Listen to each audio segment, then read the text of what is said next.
Exhilarating, hard-hitting, unbeatable. HBO Sports.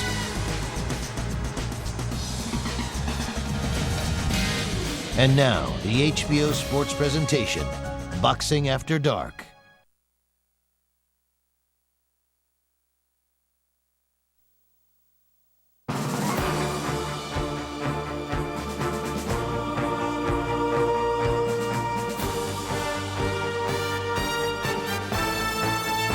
Celebrating 30 years of boxing, the following is a special presentation of HBO Sports.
Throughout 2003, HBO Sports celebrates 30 years of boxing coverage, building legends one round at a time.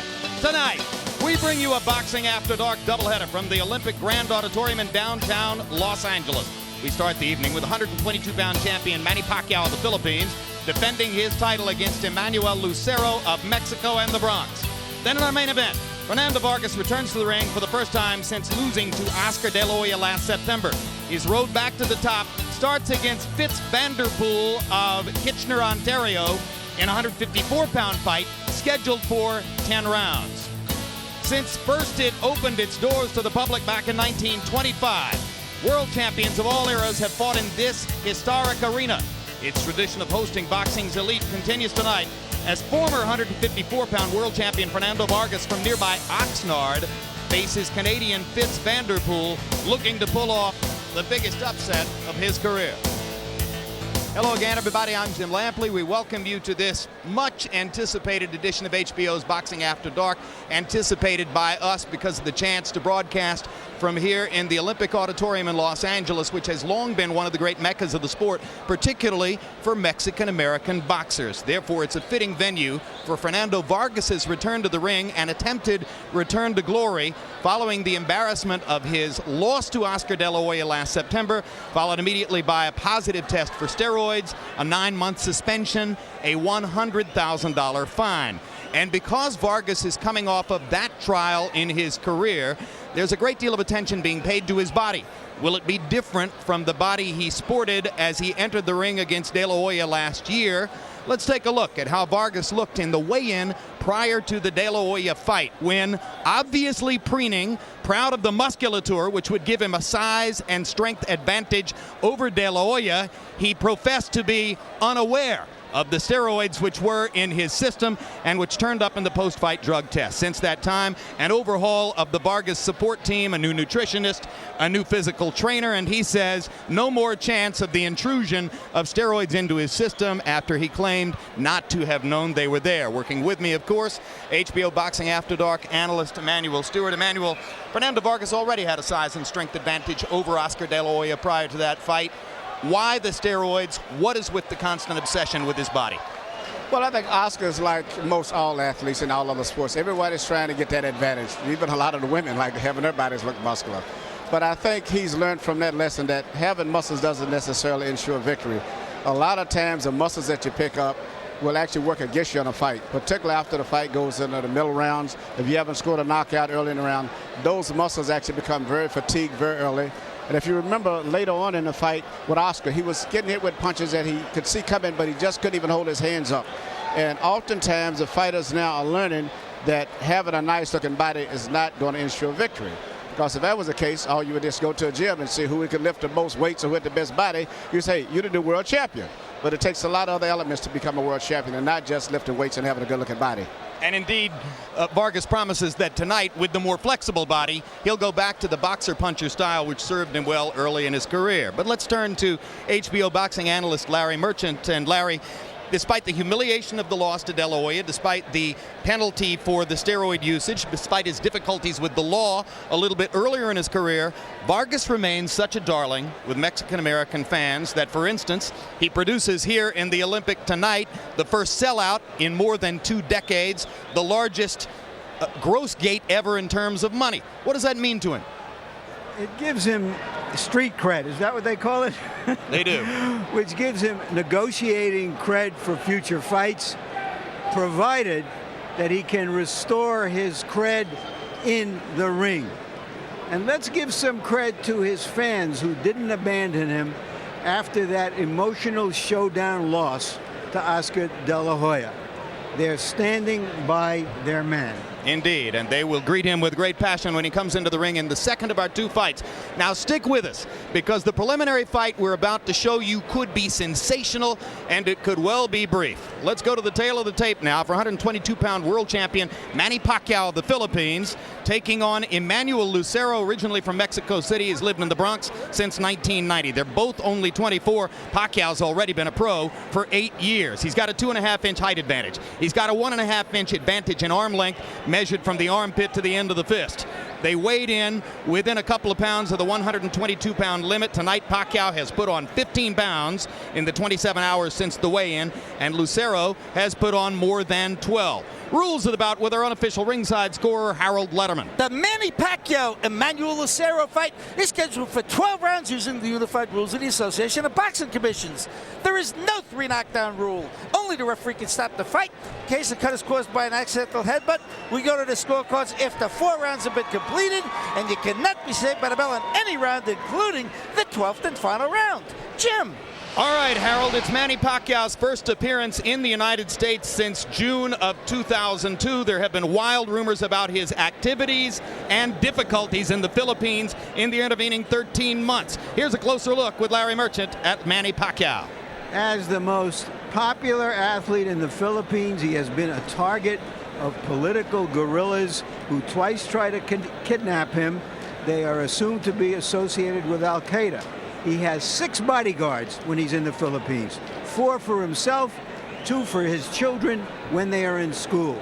His last fight, just a couple of months ago, he carried his opponent at the request of the television people so they could get more ads into the show. He let his guard down and got knocked down, and then he got up and won by a knockout. This is a tantalizing style matchup because both men are big punchers. Pacquiao is a headhunter. Lucero is a body punisher. Here's a closer look with Larry Merchant. As a boy in Mexico City, he says his mother was an original street fighter, a volatile temper, disagree with her, and she'd settle it with her fists.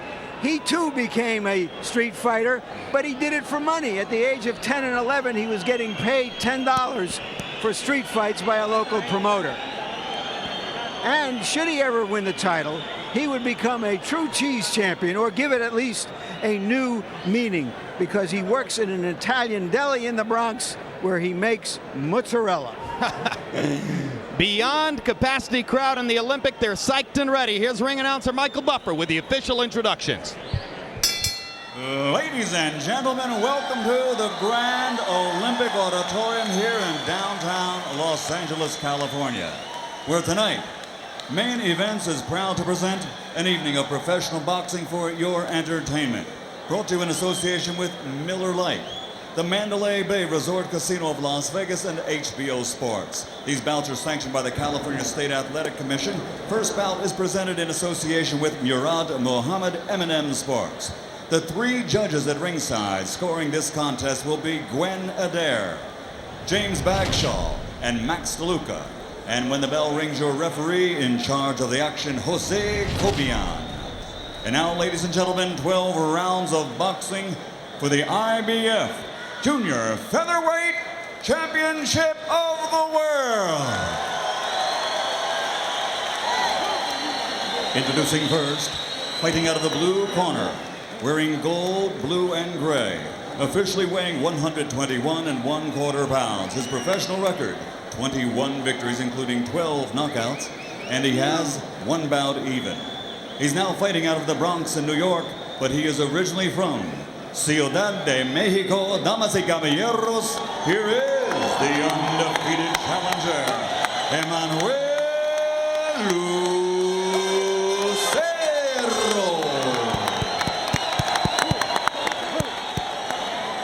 And his opponent across the ring, fighting out of the red corner, wearing red trimmed with black. He officially weighs 120 pounds. His professional record, 36 victories, including 27 knockouts, with only 2 defeats and 1 draw. From General Santos City, Philippines, ladies and gentlemen, the defending IBF Junior Featherweight Champion of the World, Manny Pacquiao.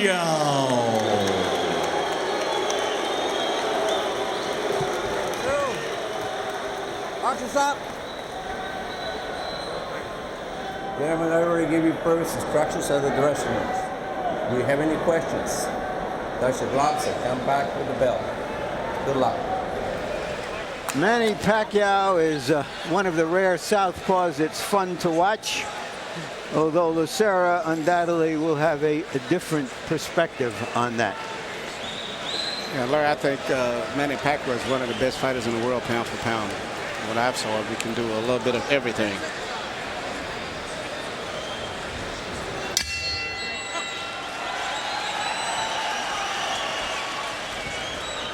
Lucero gets low and tries to get to the body. Swings wide, but with force.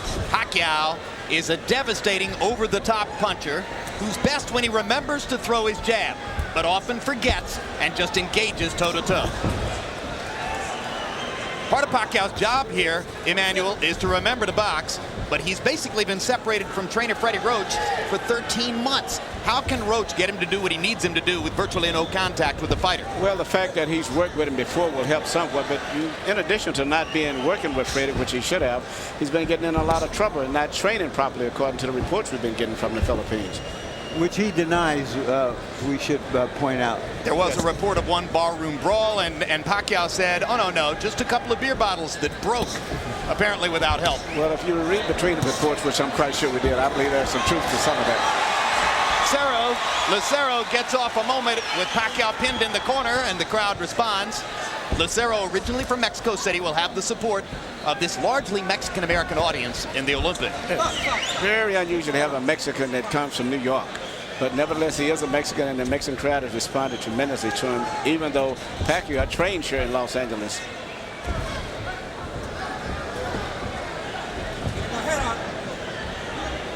Pacquiao trying to generate a rhythm in round one. He's having a problem getting close to Lucero. Lucero's getting so low, but then he can't operate too effectively himself from that position without telegraphing.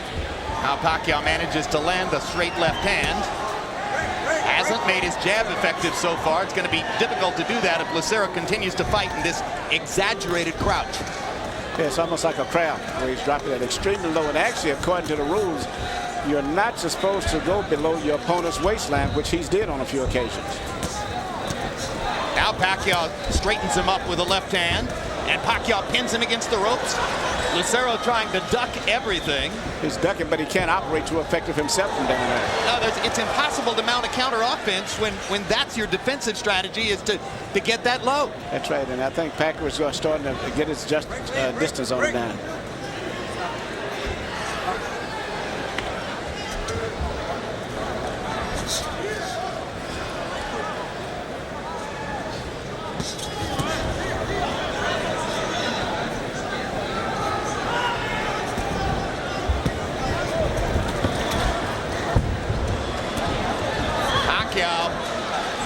To do most of the damage here in an odd and awkward first round. Yeah, and he's trying to time the bob and weave and trying to shoot his left uppercut now as he sees him going down.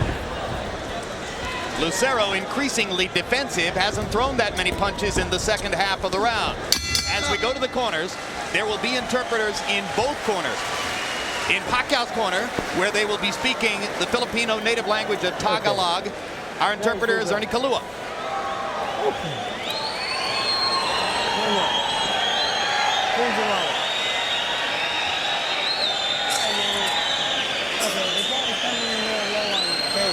don't get excited and don't take your time, okay? You want to take your time with this shot, okay? Now use your feints. When you feint him, he'll bend into the shot, okay? Here, I want you to bend your knees and look for the body shot, okay? Okay, campeón. Champ, hey, champ, that wasn't our plan. Our plan is to and go here low. Lucero's corner, where Fermin Don't fall Sencion will speak asleep. Spanish. Okay? Our interpreter's Ray Torres. You got to move your head. Throw your hands on the bottom and the top. And a straight right hand to the head.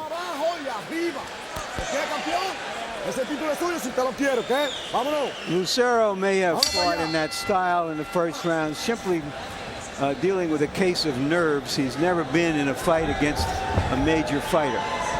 CompuBox numbers in round one. Pacquiao landing 16 out of 64, including 7 of 29 jabs.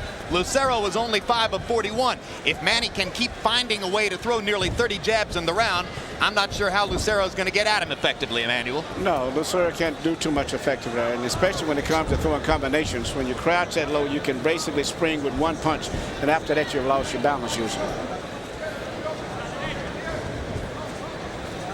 Lucero was supremely confident in his discussions with us yesterday. May have underestimated the hand speed of Pacquiao, as some opponents do. Yeah, Pacquiao's got a lot of experience. Don't forget, he's a 2-time world champion, and he's had a lot of experience.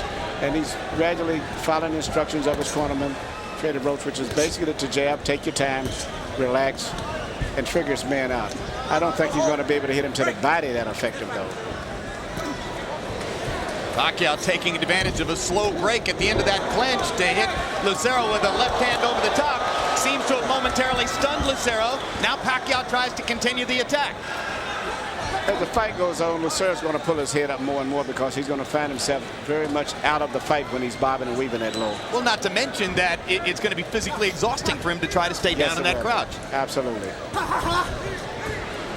Here's a 3-punch combination by Lucero, one of the first multiple punch combinations he's tried in the fight.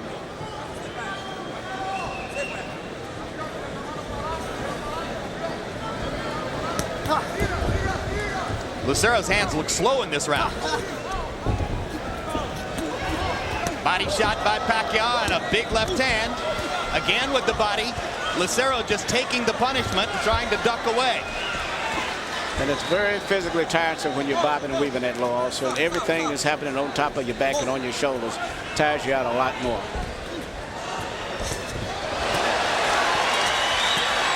Lucero won a lot of amateur fights with this style. Golden Gloves championships, New York State amateur championships. He must have just overwhelmed people. When you have a guy fight punch swinging like that, the best thing, make him miss completely. That way he loses his balance. You don't block his punches, you just let him miss completely. Pacquiao lands the straight left hand again. Fight has been one-sided in terms of meaningful contact, as virtually all of the real scoring blows have been landed by Manny Pacquiao. Pacquiao's trainer, Freddie Roach, argues that his 122-pound fighter, struggling to make weight, would be a threat to knock out 126-pound kingpins Eric Morales and Marco Antonio Barrera. Your take? I think he would definitely be a threat for both of those guys. Mark your calendars, meanwhile. August 16, Boxing After Dark returns with a featherweight unification bout between Derek Gainer and Juan Manuel Marquez. August 21 on HBO Latino. Tune in for the next Oscar De La Hoya Presents Boxeo de Oro featuring Jose Navarro. September 13 on HBO pay-per-view, it's the highly anticipated rematch between Oscar De La Hoya, Oscar De La Hoya, and Shane Mosley. Mosley won the first meeting by split decision 3 years ago. HBO Boxing for 30 years, building legends, one round at a time. Okay, you don't like the body shot, you hear me? Legs up against the body, back with the... You gotta be lively now.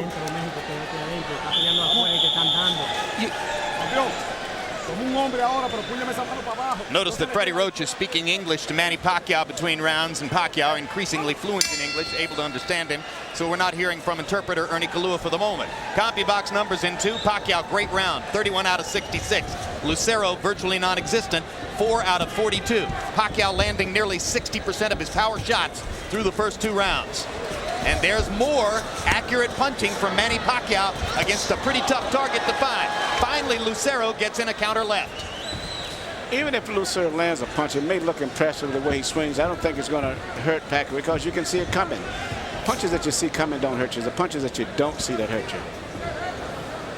Now, you can tell when Pacquiao's supremely confident. He fights with a little smile on his face, and he's been grinning through most of the first 2 rounds here, feeling as though he's in control against Emmanuel Lucero. And after that punch, good punch. He is totally in control, and the referee instantly stops the fight. He was out on his feet with a punch that landed right on the point of the jaw. Jose Cobian taking no chances whatsoever, no count, immediate knockout on a punch that didn't even send Lucero to the canvas, but you saw the leaping response. His legs, yeah. I would have probably liked to have saw it a little longer than that, but I think eventually would have been knocked out anyway. Well, I don't think there's any question. Yeah, Larry. Well, Lucero had a great style if people were throwing coins into the ring and he was trying to pick them up. But it was not a style on this level of prize fighting. No, I thought Pacquiao looked very good too. But I'll give Pacquiao credit because he took his time. He saw what the story was, immediately went to the body, and inevitably there was going to be a shot to the chin. And Pacquiao, the Filipino star, very comfortable in LA. You can see there's the left hand that starts to Lucero standing up. Yes, he never saw the punch coming. He was too low to even see it coming. He thought he was probably out of danger by getting that low. Gives you a pretty good idea as to how heavy are Manny Pacquiao's hands. Yes, and it's good focus and concentration too. And the referee stoppage was aimed at protecting Lucero from another shot because Lucero was a sitting duck target there for Pacquiao. Yeah. Pacquiao was timing his movement, and in just a matter of time, he timed exactly where he figured he would move his head, and he moved right into position. So Manny Pacquiao stretches his record to 37 wins, 2 losses, 1 draw. How long will he remain in the 122-pound division? When will he move up and look for big money against much bigger names at 126? Well, whenever he does decide to move up, I would take him as a serious threat to all of the featherweights up there. All right, let's go to Michael Buffer for the official particulars on this TKO. Ladies and gentlemen, referee Jose Cobian has to call a halt to the bout. The official time, 48 seconds of round number 3. The winner by TKO victory and still the IBF Junior Featherweight Champion of the world, Manny Pacquiao.